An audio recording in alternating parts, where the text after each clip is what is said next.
ایک وقت تھا کہ رشتوں میں محبت تھی، بے پناہ محبت تھی، ایک دوسرے کا بھرم رکھا جاتا تھا، میلوں کی دوریاں تھی مگر دل ایک دوسرے کے لیے دھڑکتے تھے۔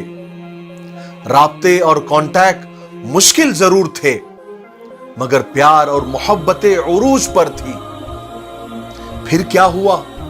وقت بدلا، رشتوں کے مزاج بدلے، رابطے آسان ہو گئے، میلوں کے فاصلے سمٹ کر ایک کال کی دوری تک آ گئے۔ لیکن آج دلوں کی محبت میں خلل پڑ گیا، درار پڑ گئی۔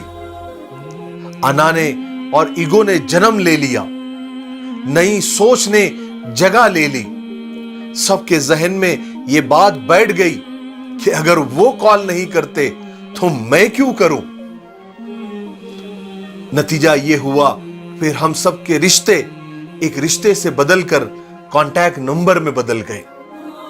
ایک کال کی دوری ہوتے ہوئے بھی انا اور ایگو کی دیوار بیچ میں کھڑی ہو گئی۔ میرے بھائیوں اور بہنوں، زندگی کو آسان کیجئے۔ کسی کی یاد آئے تو کال کر لیجئے، کیا پتا وہ آپ ہی کا انتظار کر رہا ہو۔ ورنہ ہم بہت سارے رشتے یہ سوچ کر کھو دیں گے کہ وہ یاد نہیں کرتا تو میں کیوں کروں۔ میری ایک بات یاد رکھیے، رشتہ نبھاتے وقت مقابلے نہیں کیے جاتے۔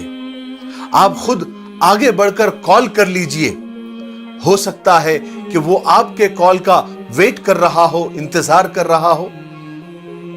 اور ایک بات اور یاد رکھیے، کسی سے محبت ہو تو صاف صاف کہہ دیا کریں، کیا پتا سامنے والا یہ سننے کو بےتاب ہو۔ اور کسی سے ناراضگی بھی ہو تو کہہ دیجئے، ہو سکتا ہے اس کو پتا ہی نہ ہو کہ آپ ناراض ہیں اور وہ آپ کو منا لے۔ ایسے ہی رشتوں کی خوبصورتی برقرار رہتی ہے، محبت کا بھرم باقی رہتا ہے۔